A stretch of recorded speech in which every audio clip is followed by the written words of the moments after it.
So I should start.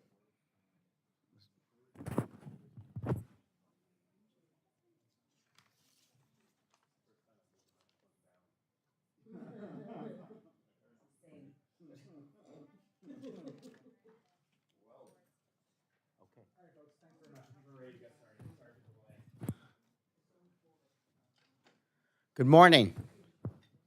I am Congressman Mike Quigley, and over a decade ago, I co-founded the Congressional Transparency Caucus, in some part due to the fact that I came from Chicago and it seemed like the right thing to do. One of the things I learned in being in Chicago and the issues with corruption is the real cost of corruption to the public is the loss of the public's trust. We recognize what that means in terms of our abilities to function as a country and how the rest of the world perceives us. That's absolutely essential. And if there's it's tough enough to make the choices we make and the votes we take without the public questioning why we're doing it. So the way I've seen to confront that is to be as transparent as possible, really on all three levels of government. I chair the Financial Services General Government Subcommittee on Appropriations, so we get to talk to our justices, Supreme Court, appellate, and the regular judges. And it's interesting. I mean, one of the things we had talked about with cameras in the courts, right? We're on the air, warts and all, and I think that's particularly important. I think COVID provided an opportunity for us to show the courts in action a great deal more, and I hope they welcome that, right? The story I tell comes off this movie that was released in 1939. It's very telling. Mr. Smith Goes to Washington, right? Now, that movie was screened before the United States Senate. Shock, surprise, awe, they didn't like it because they didn't like the way it made them look. What's interesting is you look back in history, it was also screened in Berlin. It was also screened in Moscow. They didn't like it because they thought it made us look too good. Perception's in the eyes of the beholder, but what's important is that they can behold and they can see this, because no matter what we do on the air, the perception of what we do behind the scenes is going to be worse in their minds. We don't have to convince the American people of a conspiracy. For many Americans, Washington, D.C. rests on a grassy knoll. Those conspiracy theorists are going to be out there. The way to confront that and to meet it head on is to have a transparency caucus driving legislation and ideas to make this government function. So I mentioned the courts. I'll mention what we tried to do here, and we've had some victories, starting with, Darrell Issa, who helped found this with me in legislation we acted on. I'll say this. I'm hoping soon the president will sign into law a congressionally mandated Reports Act to make accessible to the public the thousands of reports that Congress gets from agencies to shine a light not just on the executive branch's actions, but on ours too. The Senate is currently considering this bill in Capitol Hill parlance. It's being hotlined, and I'm hoping that my colleagues will get to that as soon as possible. We have passed other legislation. My bill to ensure that agencies' budget justifications are readily available to the public was signed into law, and there's more to do. So we look forward to what we're going to learn today. I guess the final point I'll make is we keep hearing about how do we end polarization and how do we unite the country? How do we get people to start learning? We think about information bubbles where we consume only those views which reinforce our own, sometimes without regard to whether that information is true or false. I'll tell you what I witnessed. We grew up with the notion that I'll believe it when I see it. I want you to think about this for a second. How often is it the other way around now? I'll see it when I believe it. So you talk about a hurdle to overcome for us to get the American people to start trusting not just its government, but in each other, and recognizing that there's more that unites us than divides us. So I think, today's briefing and discussion with our distinguished panel will go a long way towards that end. But I appreciate your efforts. I encourage you to continue these because they're so important to strengthen and save our democracy. But at this time, I'd love to bring on my friend and chairwoman, our colleague, Carolyn Maloney.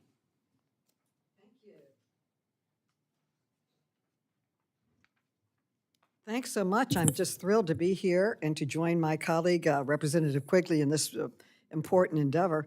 I have met many of you in the room before at other roughly good government meetings where we've been advocating for reforms in government.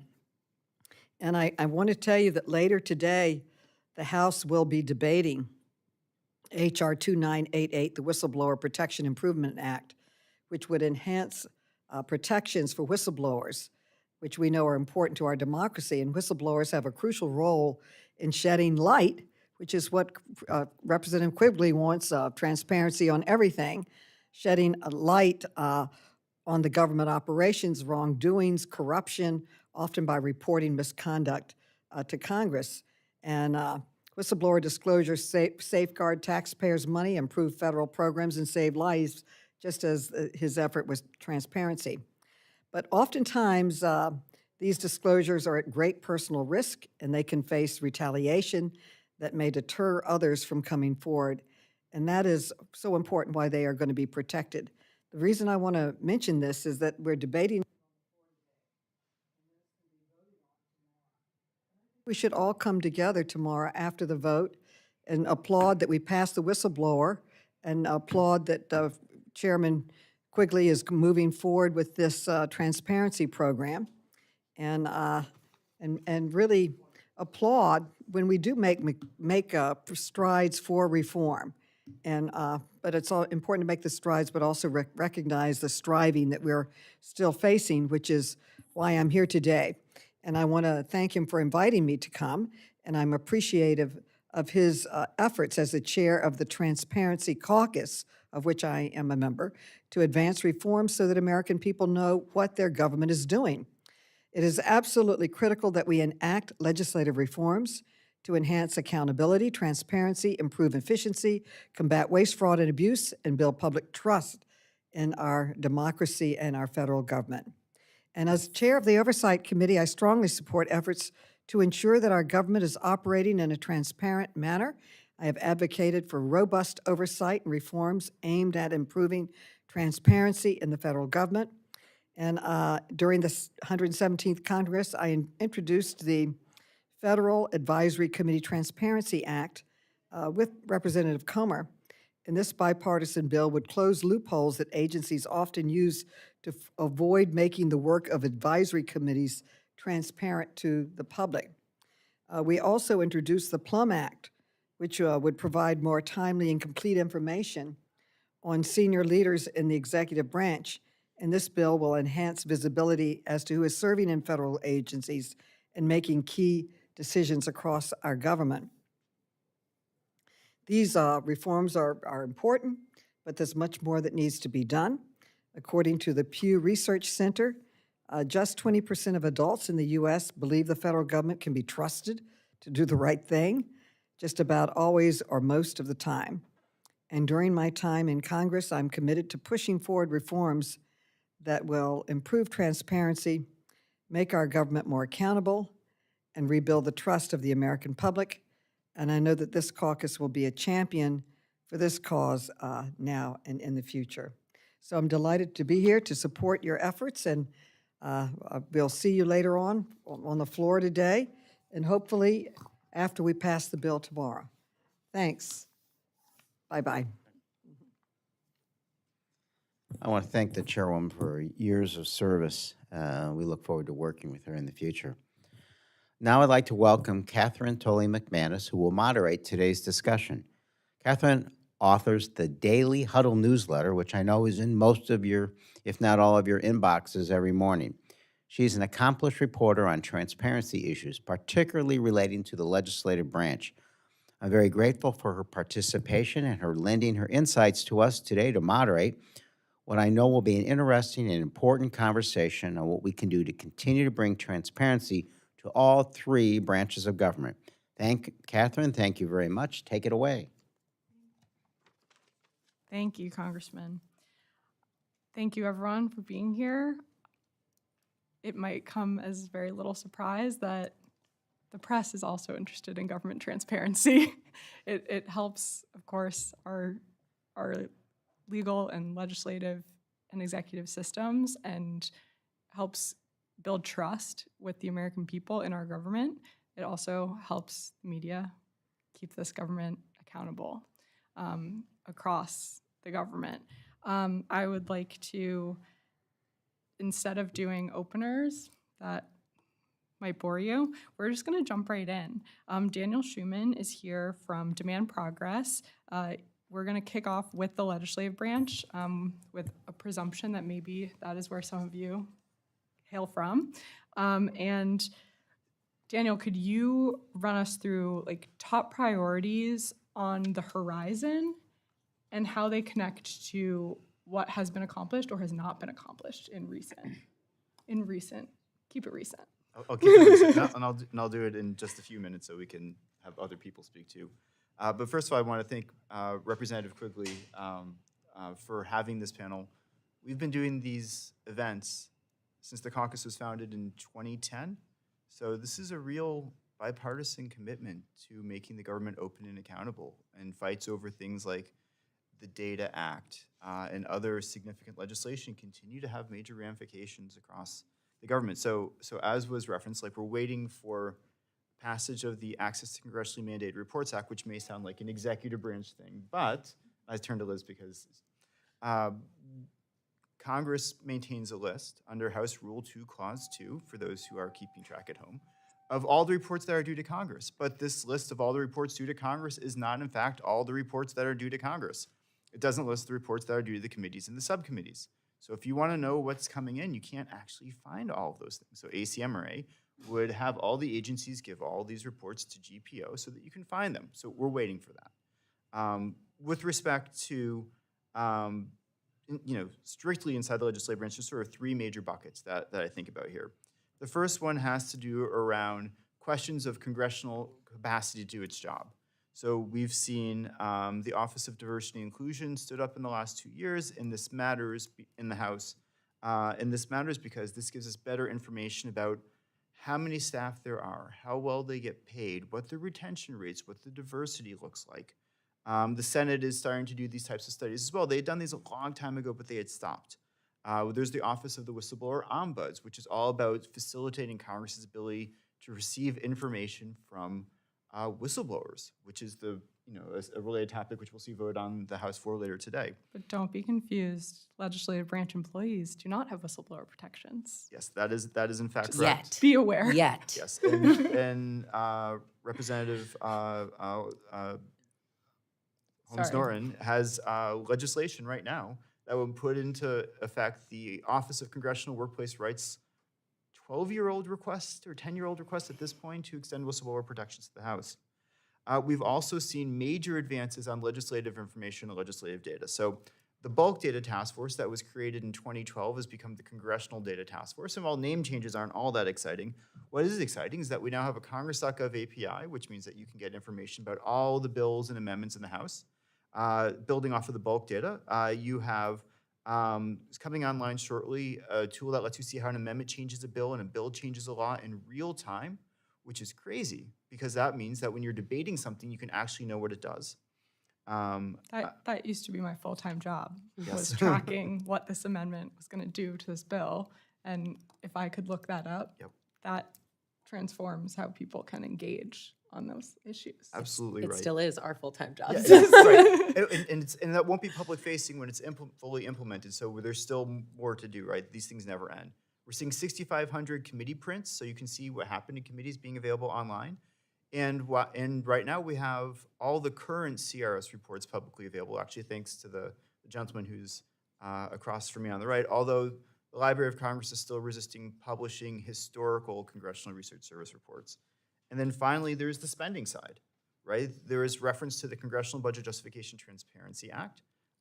We need to come up with better acronyms, but this is a great bill that requires all the budget justifications in one location.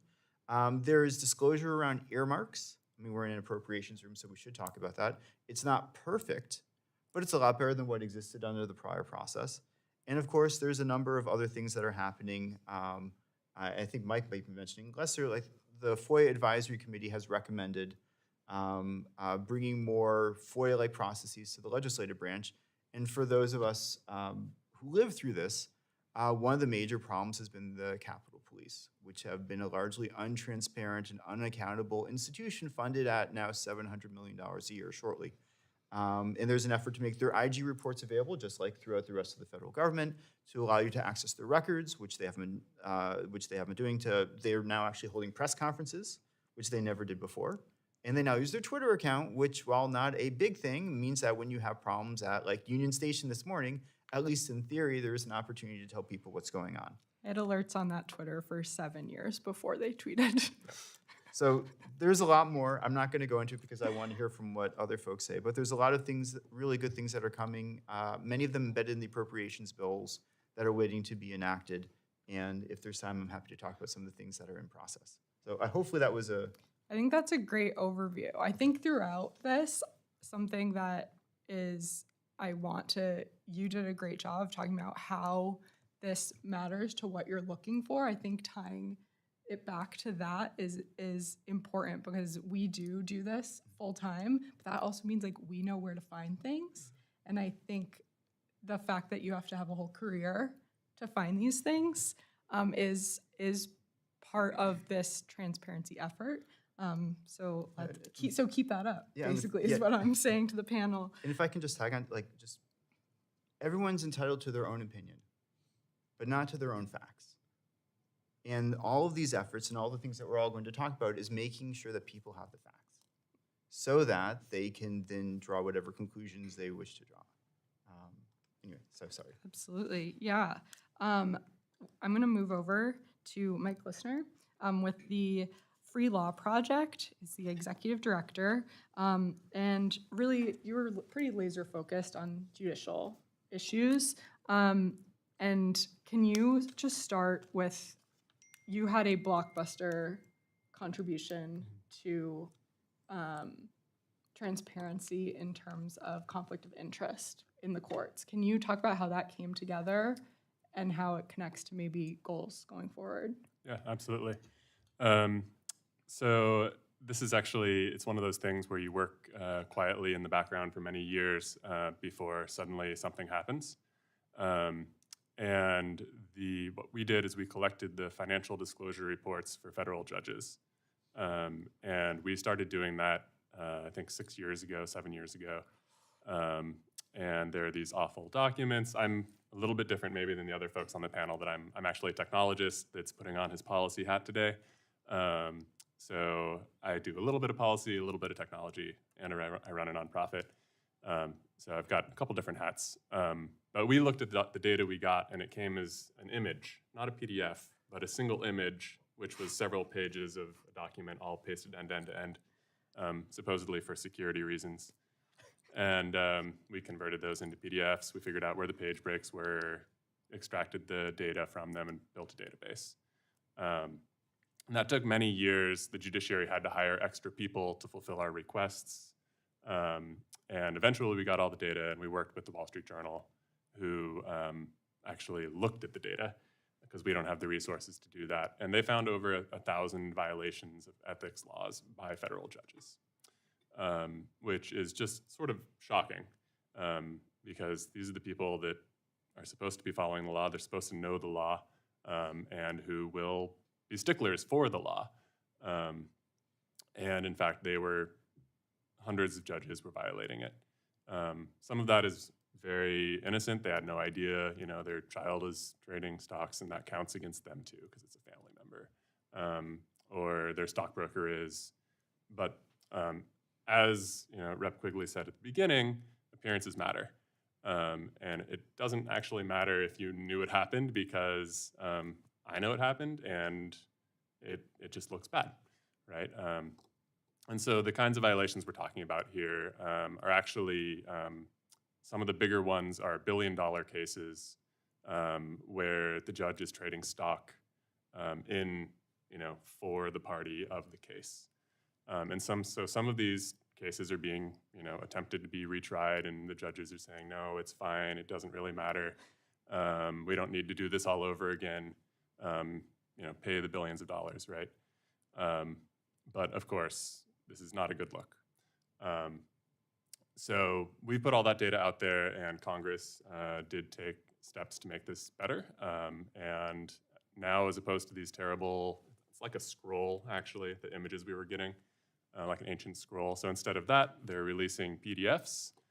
Those are going to go onto a website soon. And on top of that, stock trades will have to be published within 45 days. So that's great. And that's a lot of steps in the right direction.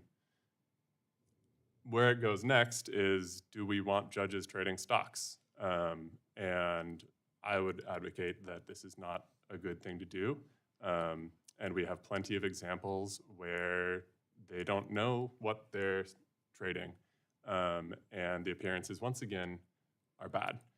And so even if they're publishing this information, even if we can access it, it's probably still not a good thing. And probably asking federal judges not to do this is a small thing to ask in order to have a democracy. So I think that's the next direction there. And we have a number of other issues. Maybe we'll get into those, I'm guessing, soon. But that's what we did on financial conflicts for federal judges. I think an interesting comparison point is that PDFs were a victory on the judicial side, whereas I've listened to Daniel for 9 years complain about how PDFs are useless in the legislative context. I know that data format seems like the snooze of topics, but if you think about trying to get huge amounts of information, I used to have to pick up the Senate appropriations bills hard copy from an office because they didn't put them on the internet for multiple days after the markup. But I was at a company where we would then scan and sell that to people. And that's like a product of our democracy that had to be privatized for sale. And that there's a disconnect there, but it's funny to see where a PDF can be a victory in one context and the bane of your existence in another, jumping branch to branch. Can I just jump in on that point? Absolutely. Sorry. Mike, as you were talking, I was just thinking also, and I know this is a problem in all three branches, but the accessibility challenges that comes with that. And so, we talk about transparency, but I think we often overlook that there are additional steps we need to take and that are incumbent on us and on policymakers to take to make sure that transparency, when we do get it, is actually in accessible format so that we're not unintentionally shutting other individuals out of this process. And I think that's something that is, it's everybody claims to be 508 compliant, but that is not true in practice. And so I think, as annoying as it is for you to go through an image, at least you can. And I'm not saying that's a victory, right? But I think, that, I just wanted to make that point, and it's not limited to the courts. And I think that's just one place where, as we think through these transparency initiatives, we've got to be thinking through transparency for everyone and not just a select few. Absolutely. This is Liz Hi. from the Project Hi. on Government Oversight. Sorry about No, that. it's okay. And you have your hands in a lot of things, but your focus for the purposes of this panel is the executive branch. And that, looking at some highlights that we have talked about, so far sweeping, wide reaching, the corners of the executive branch that you are getting into. I get overwhelmed by Congress sometimes, but you're in so many other places. Can you talk about commonalities between, all these agencies have different motivations, different goals, and they focus on such different things? What are commonalities of things that folks are working on and that have already been accomplished? Yeah. Yeah, so And is there info sharing? Because we find that over here that, the Senate isn't talking to the House sometimes on best practices. We're What does that look like over in the executive? We're definitely getting better in terms of information sharing. I think, Representative Quigley talked about kind of how the pandemic kind of helped bring some of these issues into stark relief for a lot of folks. I think it also helped kind of fast forward that information sharing, at least among inspectors general, with the foundation of with the formation of the Pandemic Response Accountability Committee for all the IGs at agencies that were in charge of distributing major pandemic spending programs. This organizing body was created for them to share data with each other, to share kind of what are the investigative best practices that are working. Fortunately, and then unfortunately, we saw in the CARES Act, Congress got it so right when it came to what information recipients of federal coronavirus relief funding needed to report back to the government about what they were doing with that money, where it was being spent, what projects it was funding, was it being used to support jobs, and if so, how many? Now, the unfortunately part is that days later, the White House, the Trump administration White House, issued guidance to agencies saying you don't need to worry about collecting this information.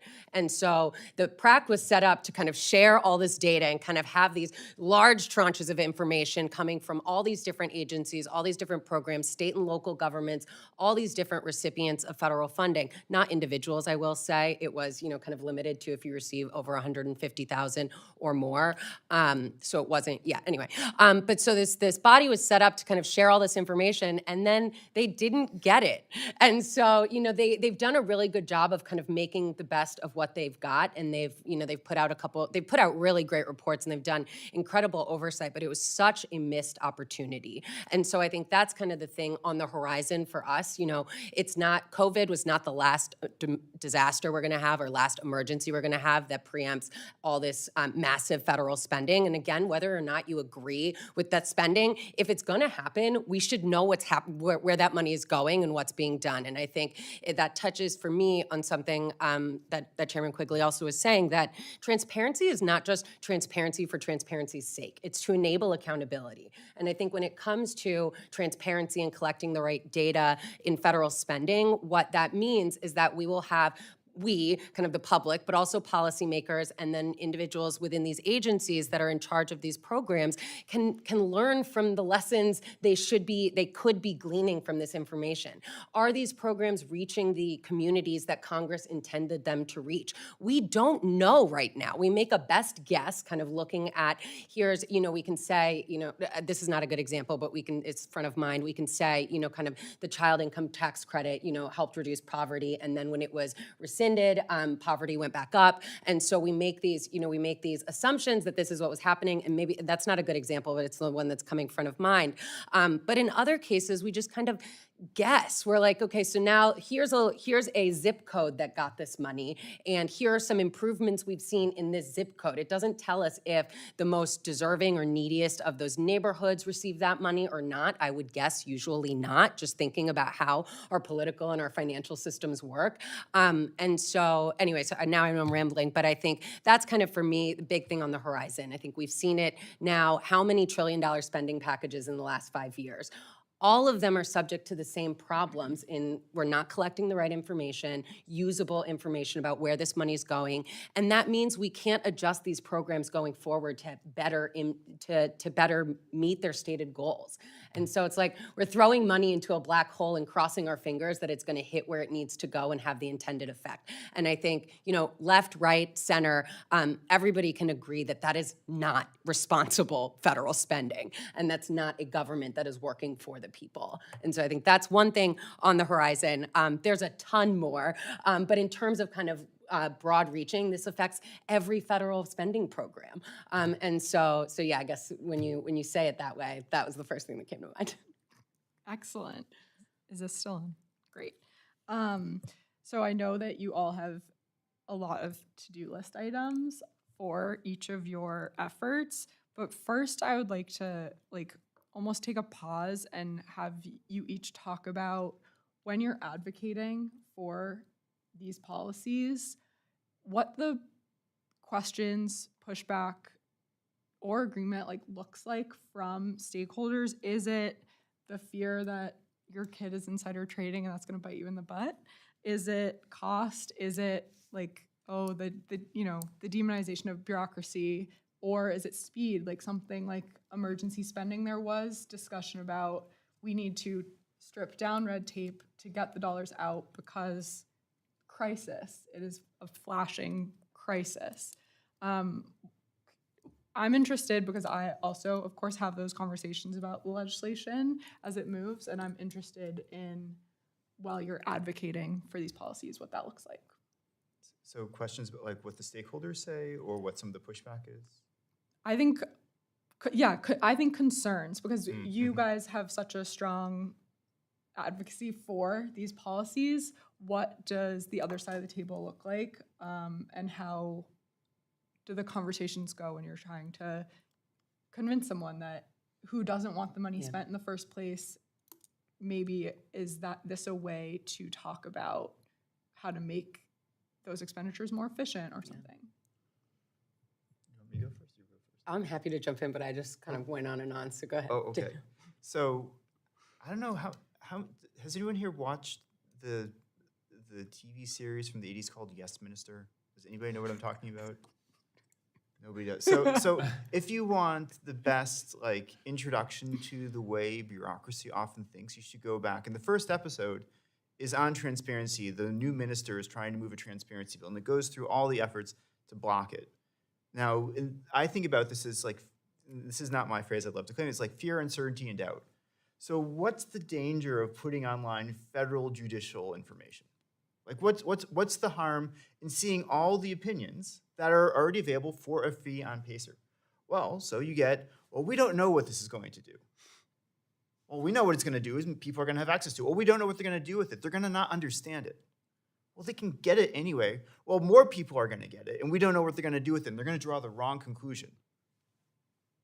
Or we're not sure this will work, or this is going to cost a lot more than you think it's going to cost, even though what they're doing actually costs a lot more, and it's inefficient and doesn't work well.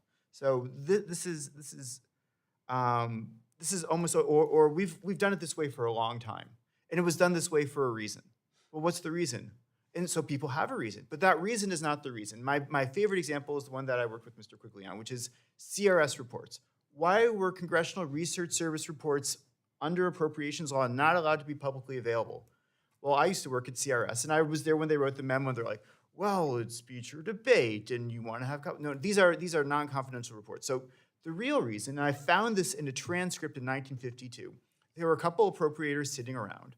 I'm trying to remember who they were, and it's not coming to me immediately. And the concern was, this was back when it was the Legislative Reference Service. The concern was, these women's groups are going to come and ask for us to mail copies to them, and that is expensive. So what we're going to do is make sure that you don't have to pay duplication costs and mailing costs. And that was the prohibition on the Library of Congress spending any money to make them available. It didn't have to do with the content. In the 80s, the library ran a newsletter where they shared this stuff. It was called the CRS Review. It's not very exciting. I have copies if you're interested. But somehow this got twisted into the idea that, this is for Congress only, and we can't do this. And it's a library.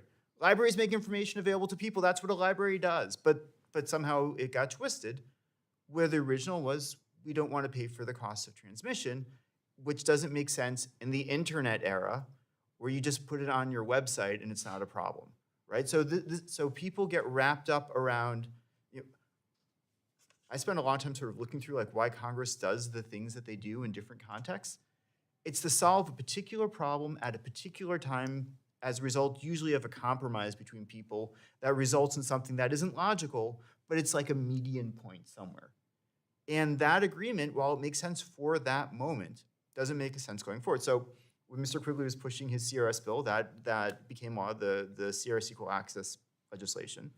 One of the agreements that was made at the time was we will push for only the reports that are available in CRS's internal website, its intranet, and encourage them to make others available. because going further than that would have created even more pushback from them. They were already like, this is going to destroy the institution. It's the end of the universe as we know it. And now 5 years later, CRS is saying, well, we never had to put make the other ones available. Encourage doesn't mean require. That's clearly what wasn't meant. Right? Like, I mean, I was in the room. Like, I mean, it's nonsense, but that's what happens.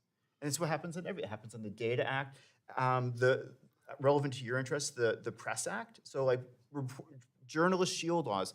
45 out of 50 states have journalist shield laws because you don't want reporters being hailed into court for stupid reasons to go and like basically to harass the reporters. Congress hasn't passed one, but maybe it'll be coming in the next couple of weeks. We'll see. So like these things are often just the result of like I said, fear, uncertainty, and doubt. So. You.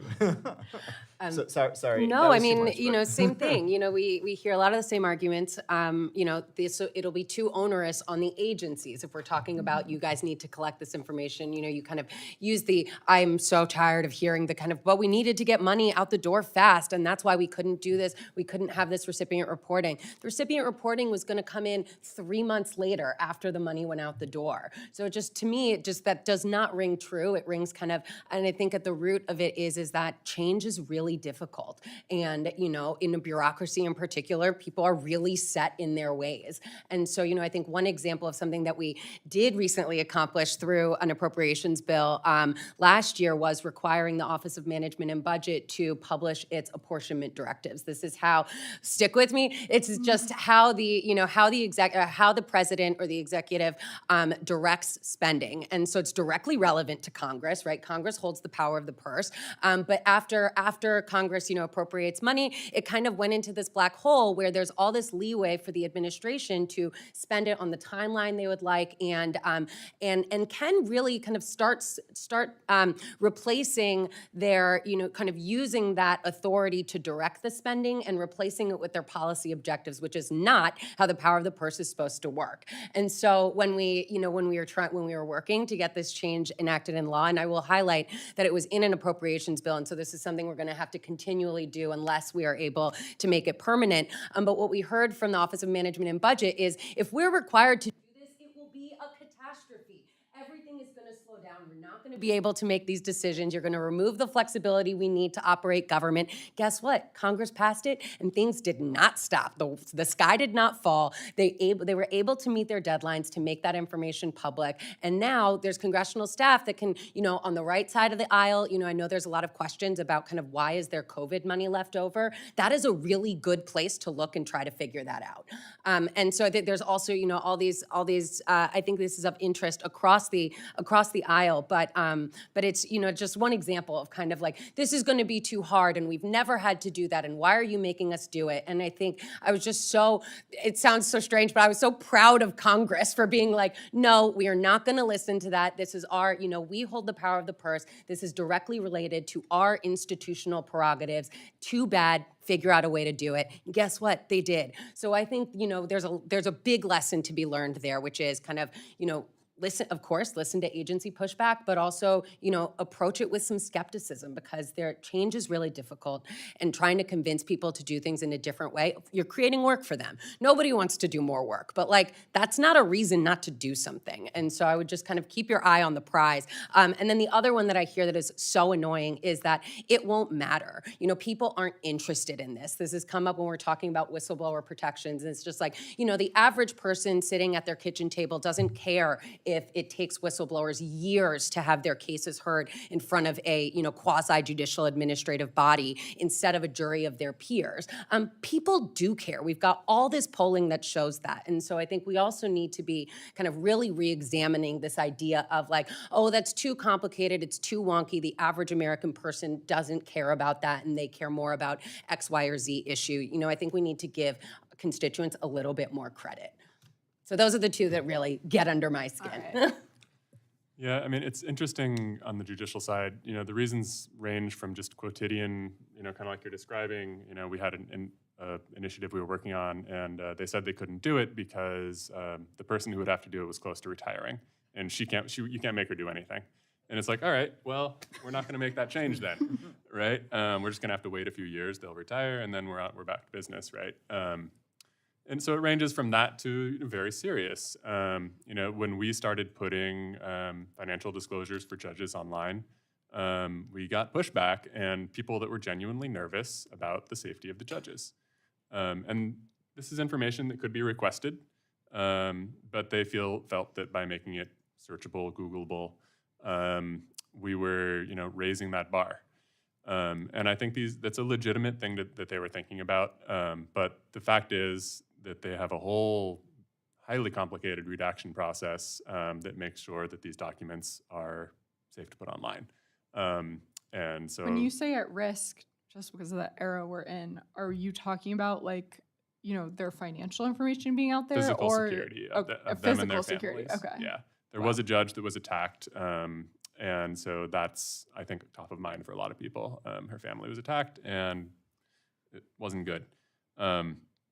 And so it's very, very much on people's mind. And one thing that shows up in the financial disclosures is debts to private colleges, private schools. So if their kid is in a school and they're paying tuition there, you can see the name of the school. And so I think that's one of the more sensitive things that's there. But it's a few hops beyond. It's sort of using your imagination a little bit more than you would expect to, right? The other work where we're doing is a lot of effort is we're trying to open up the PACER system. And if you're not familiar with the PACER system, it's the biggest paywall in the world. It has over 1 billion legal documents in it. There's 100,000 more every day. This is every document filed in every federal case going back about 20 years. And it's a massive system. Everything costs 10 cents a page. So if you want to download a PDF, it's a cap at $3, but on average, it's going to cost you 70 cents. And it adds up. It really does.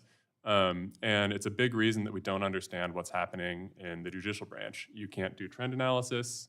You can't dig into this data. You can't build the new hot legal startup because before you do it, you're going to need hundreds of thousands, if not millions of dollars to purchase the data.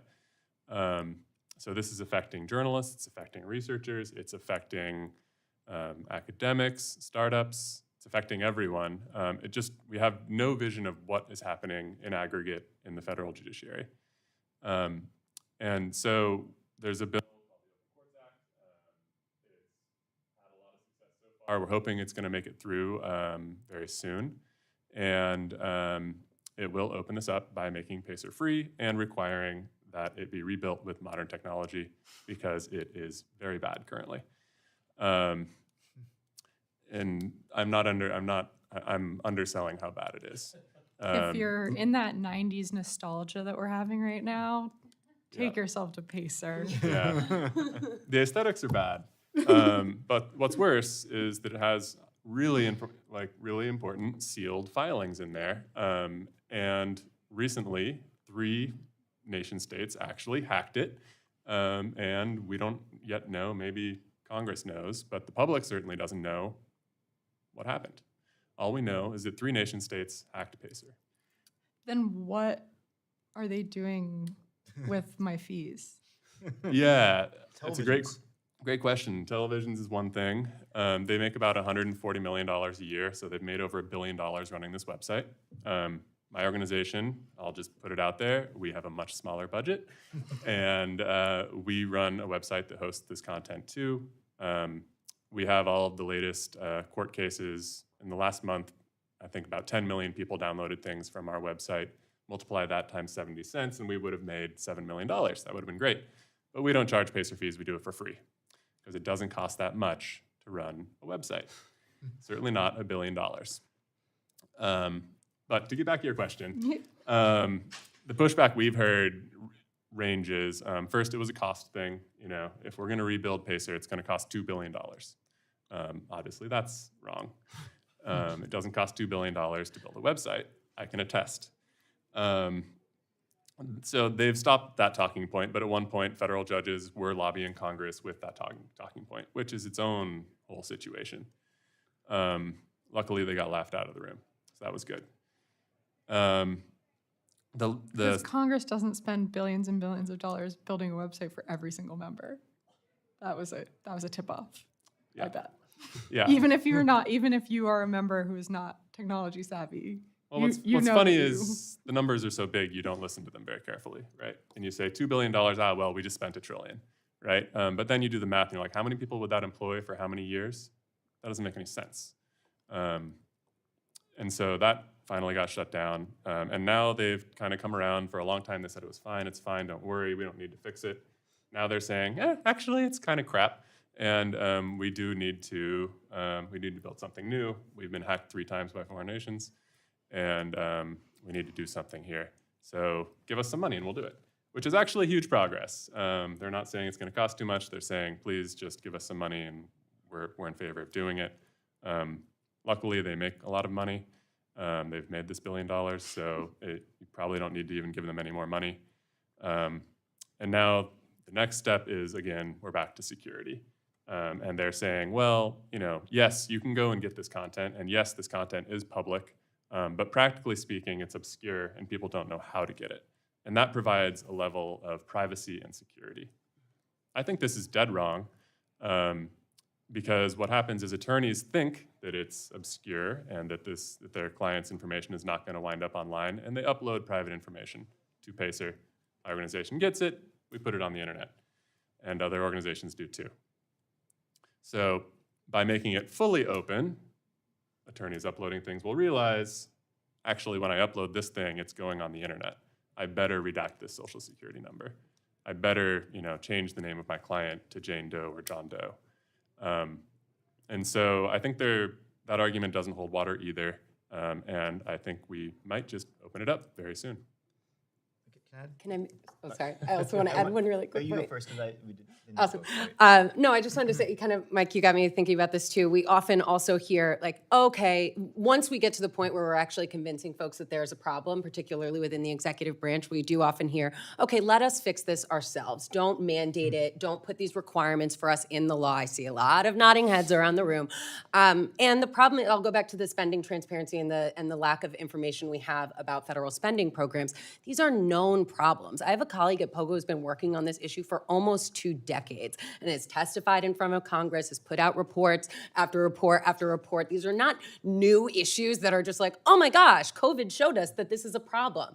But yet, even again, and I highlighted how it was the Trump administration that kind of put the kibosh on the great language that Congress had passed in the CARES Act, but the Biden administration has also given us the same kind of, don't worry, okay, we understand what the problem is here, we're going to fix it ourselves. But we have seen no proof of concept. We've seen, and they've particularly said to lawmakers who are asking questions about this and saying, hey, we're interested in this. They're saying, okay, let us fix it, give us a chance. You have had your chance. You've had almost 20 years of people saying this is a problem. So I'm not convinced that you are now all of a sudden going to just do this out of the goodness of your heart if Congress doesn't force you to do it. And so I think that's another one, is just the okay, you got us, but let us try to fix this problem we've known about and have not taken any steps to address on our own, but now we will. I just don't buy it. Yeah, and I want to pick up on points that both Liz and Mike made. There's the inverse of this, right? So we spent years advocating for more transparency for the Capitol Police. You couldn't, their IG reports aren't publicly available. If you try to talk to them, that was a unique experience in government. Let me just say, I've never been so badly treated, and I've worked in around government for a long time, that you can't get their disclosures that are supposed to be publicly available. They don't have all law enforcement has a request process for documents, but they don't have a request process for documents. So we knew for years that the problems there went to the core. And you go and find old reports and you can see problems with the leader. So that it was a paper tiger, ill-designed to protect the legislative branch was not a surprise to us. And nobody cared. Nobody cared. We couldn't get anyone to care. We had a little bit of success in the ledge branch approach. We were starting to get maybe you should make your IG reports available. Well, no, it's all classified. I'm sorry, guys. You're in the ledge branch. You can't classify anything, but thanks for playing. That affects security. You saw this time around the architect of the Capitol hasn't released their budget request because they say that it's all secure. Well, no, it's not. I mean, it's clear some of it might be, but most of it's not. Like so when you go and have more transparency, you can have what Liz loves, which is accountability.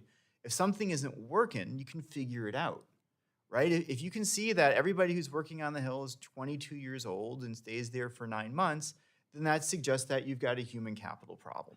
If you can go and see that the Capitol Police routinely are sued for harassment and other problems, that there is a color line above which people generally will not be promoted, that the people who are at the top report to a board that has no staff whatsoever, that doesn't keep meetings of its minutes and actually doesn't include all of its members when it holds meetings, then you can see that there is a problem with the oversight structure that needs accountability. But if you can't see into those things, you can't see the process, the structure has become brittle. And nobody likes having their laundry washed in public. I'm sure, I know this is what I was thinking about, because the judges don't want you going, because I've talked to them, they don't want you doing an analysis of which judges are faster and slower, of who votes with who and on what and how that functions. They don't want any, like being able to engage in it. They don't want sentiment analysis of the language of their orders, because then you can see which way that they lean and how they do things. And like you could, when you have big data, you can start understanding stuff. Just like with the Data Act, you can look for fingerprints. You can look, this is a cluster of actions that suggest fraud is taking place. It's the same kind of thing, but that's only possible with transparency, with data. And the other thing, just to the point that you made before, like there is a ladder of this stuff, right? So in 2009, we went to Speaker Pelosi and we said, you should publish the statements of disbursements online. And she said, astonishingly, yes. And they published it online as a PDF. Which the Senate still does. The PDF is about this thick. I mean, like it's maybe 1,200, 1,500 pages quarterly. The Senate is twice a year, so it's bigger. And then there was, you guys remember the downtown Abbey congressman, Aaron Schock, right? Like all that money on really stupid stuff. So Tips are really important. So then there was another conversation. Well, maybe you should publish this as a CSV, as data, and met with Chair Lofgren and the ranking member, and they're like, well, yeah, of course we should do that. So now they're doing it. And then the next step was, well, it's great, you're publishing it as data, this is really useful, we can do all this analysis, but we can't track these entities. So let's give an example of that. So if I'm a staffer, my name, I could be Daniel Schumann, I could be Daniel L. Schumann, I could be Daniel Schumann with my last name spelled wrong, I could be a staff assistant, I could be a staff ast, I could be a staff, like they have the titles differently. They have, I mean, I joke about it and it's funny, but like I actually went at one point and normalized like all the 89 different ways that people would write staff assistant, which is ridiculous, right? So if you want to track over time how that stuff works, it can't just be like words, it has to be data. So like if you want to see all the money that's going to Citibank, you need to have an ID for Citibank, right? Like that's how, so, and that's in the appropriations bill, and that is something that is being worked towards happening. There's a number of, one more example and I will stop. Like lobbyists. I'm a federally registered lobbyist. Can't you tell I talk with my hands? I talk a little fast. It all seems plausible, but you're not really sure, right? That's the great sign of a lobbyist. If you want to track lobbyists, so I work at Demand Progress. I've been there 7 years. I worked at Crew for 2 years. I looked at the Sunlight Foundation, I think for 5 or 6 years. I can't remember now. And then a bunch of other places, some of them as a lobbyist. And I was a staffer, right? I worked at CRS providing all of you bad legal advice as a legislative attorney. I also worked as like a House You and Senate said staffer. you didn't want your resume as an intro. So Oh, you're doing that sorry, anyway. sorry. The point being, if you want to track all of these things, you can't. Because when you look at the lobbyist data, I have an ID number, but you can't see it. Mhm. So if you want to track me across all these positions, or if I work for a bunch of different places, like you can't easily figure that out. But you should be able to. And all it takes is the disclosure of an ID, and that is something that has in fact made it through the appropriations process. It is in the process of being implemented. This is why the data side is important. This is why the proactive disclosure is important, because you can track how money and influence and power work and understand the way that people are pushing their ideas. Sorry, that was No, longer-winded than You're I... good. but- I'm we're set for an hour.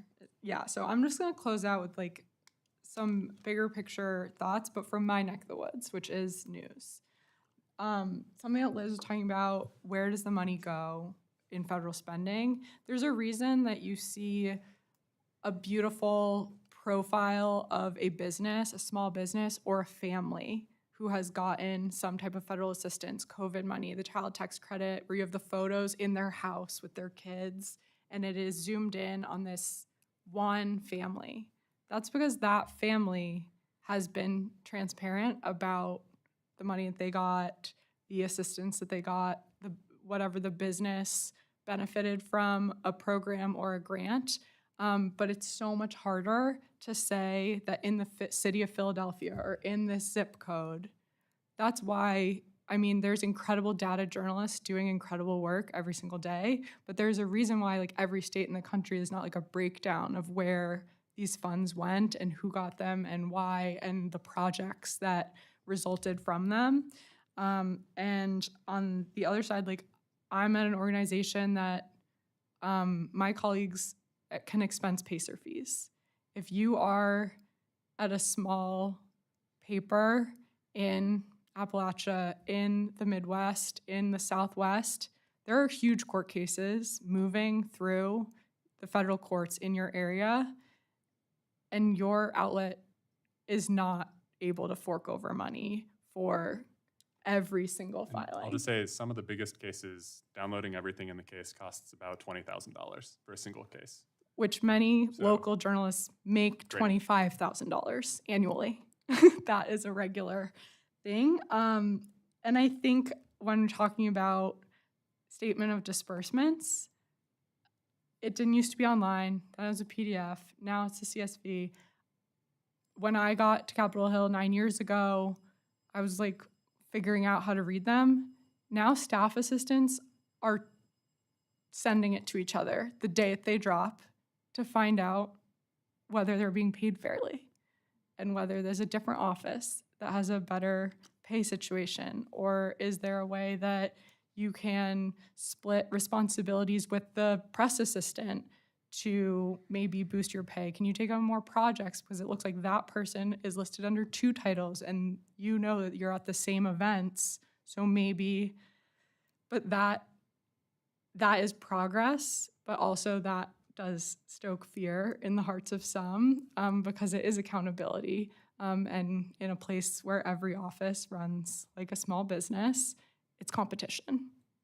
And that is something, but that is an example of how far this can come in the scheme of the federal government, a short amount of time.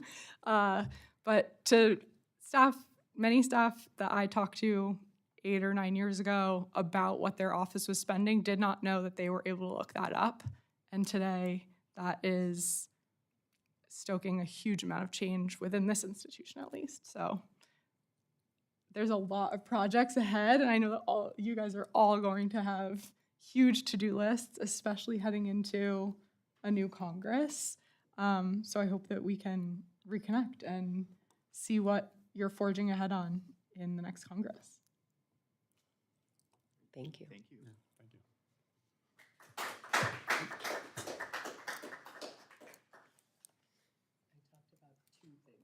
I'm so sorry. No, it's not your fault. I mean, Me too. so Like, much I guess to do that's it. still. Oh, Although we got. Well, because I didn't want to call out specific projects, because no, it's no, a that wasn't on you. It's just that, like, to your an point, hour, there's yeah. so much to So do much. and so much, there's just a ton. Awesome. Thank you all for coming. sorry to snark at you. Where did you start this? Which I really I told you to stop reading your resume. Oh, no.